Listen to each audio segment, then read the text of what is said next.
Hello everyone and welcome back to my channel.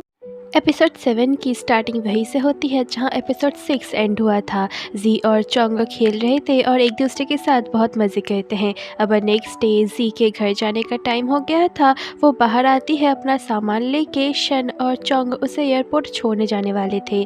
Car में शन जी से उसका स्केच मांगती है और कहती है मुझे तो अभी तक लग रहा कि मैं एक सुनहरा सपना देख रही हूँ। जी उसे स्केच दे देती है। शन तो बहुत खुश थी और खुशी के मारे वो रो पड़ती है। अब जी और चोंग की बातों से शन को पता चलता है कल रात दोनों बाहर गए थे और फायरवर्क्स भी देखा। शन पूछती है तुम दोनों के बीच में कुछ चल रहा है क्या। दोनों मना करते हैं लेकिन पर फिर स्माइल करते हैं। सब एयरपोर्ट आते हैं। जी शन को हक करके बाइक कहती है। चोंग उसे छोड़ने आता है पर जी उसे आधे रास्ते पे ही रुकने कहती है। दोनों एक दूसरे को देख के स्माइल करते हैं फिर जी चली जाती है। चोंग फोन में देखता है जी ने उसका एक स्केच बनाया था। चोंग वो देख के स्माइल करता है लेकिन शन को देख के वो गाड़ी में आ जाता है। शन उसे देख के दांत निकालते हुए कहती है मुझे तो लग रहा तुम दोनों के बीच में कुछ चल रहा। पर चोंग मना करता है। शन उन दोनों की पिक्स दिखा के कहती है देखो कितने अच्छे लग रहे हो दोनों, बिल्कुल एक कपल जैसे। चोंग स्माइल करता है तो शन उसे टीज करने लगती है। अब दाई तो शन के घर आता है। चोंग के मॉम डैड तो उसे देख के बहुत खुश थे। फिर चोंग और शन घर आते हैं। शन तो दाई को देख के बहुत खुश थी पर चोंग नहीं था। चोंग अपने पेरेंट्स की हेल्प करता है। दाई शन को एक टेडी बियर गिफ्ट करता है। शन तो खुश होकर दाई का हाथ पकड़ लेती है पर जैसे ही चोंग उनकी तरफ देखता है तो शन हाथ छोड़ देती है। शन दाई से पूछती है तुम ट्रेनिंग पे नहीं गए। तो दाई कहता है हम नेक्स्ट मंथ सीचेंग जाएंगे क्योंकि हमारे कोच को लगता है चोंग अभी तक वापस आ सकता है। तभी उनके घर उनका कोच वोंग आते हैं और जैसे ही चोंग कोच को देखता है तो किचन का डोर बंद कर देता है। अब खाना खाते हुए कोच चोंग के साथ टोस्ट करने के लिए उठता है पर चोंग टोस्ट नहीं करता तो मिस्टर शन उनके साथ टोस्ट करते हैं। मिस्टर वांग जैसे ही चोंग से ओलंपिक के बारे में कहने जाता है तो मिसेस शन बात को घुमा देती है।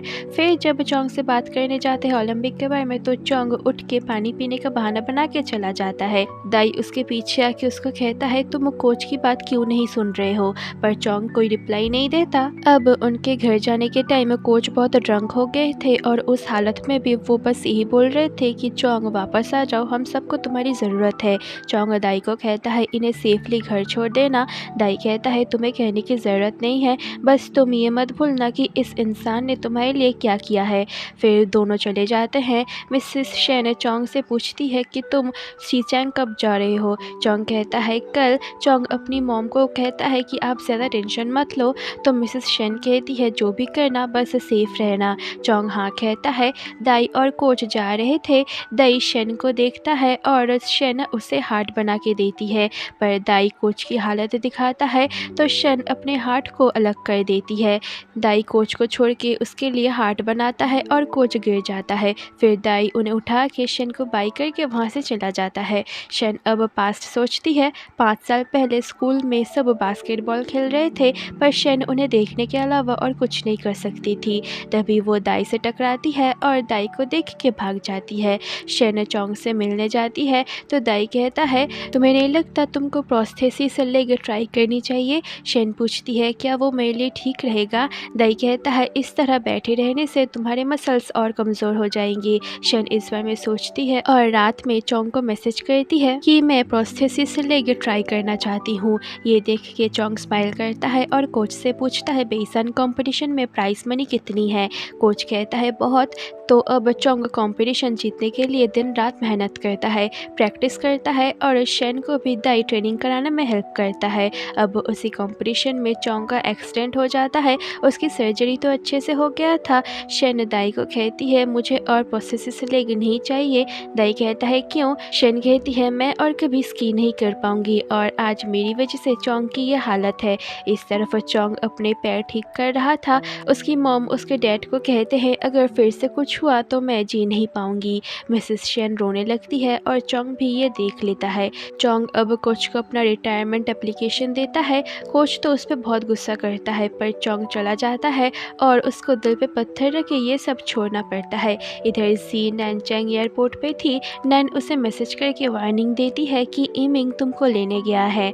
इमिंग अब जी को बुलाता है। जी उसे देख के भाग के गाड़ी में बैठ जाती है। इमिंग नान का छोटा भाई था। कार में इमिंग जी को कहता है मुझे नानचैंग घुमाओ। जी कहती है तुम खुद नानचैंग से हो तो मुझे घुमाने क्यों बोल रहे हो। इमिंग कहता है मैं 8 साल से अब्रॉड में था और नानचैंग बहुत बदल गया है। अभी मेरा न्यू जॉब भी लगने वाला है तो मुझे सब कुछ जान लेना चाहिए। जी स्कीइंग की वीडियोस देख रही थी। इमिंग कहता है जब मैं अब्रॉड में था तो मैंने भी स्नो स्कीइंग सीखा था। अब दोनों में बहस स्टार्ट हो जाता है कि स्नो स्कीइंग बेहतर है या फिर स्नोबोर्डिंग। तभी जी चोंग का नाम ले लेती है मास्टर कह के और जी चोंग को याद करने लगती है। इमिंग ने जी को उसके मॉम के घर लेके आया था तो जी इस बात पे गुस्सा करती है। इमिंग से पता चलता है जी की मॉम को पहले से पता है कि जी लौट रही है तो जी इमिंग को थैंक्स कह के चली जाती है।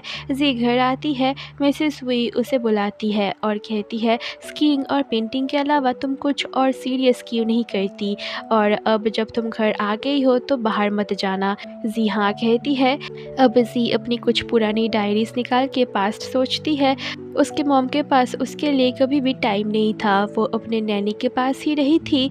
उसे ड्राइंग का बहुत शौक था और ड्राइंग की वजह से उसने ज़्यादा दोस्त भी नहीं बनाए थे। उसके मॉम उसे बस नानचैंग के लोगों के साथ ही दोस्ती अलाउ करती थी।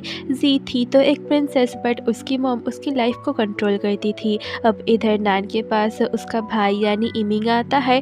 नान बस अपने डॉग जाओ के नान के साथ वहाँ रहती थी।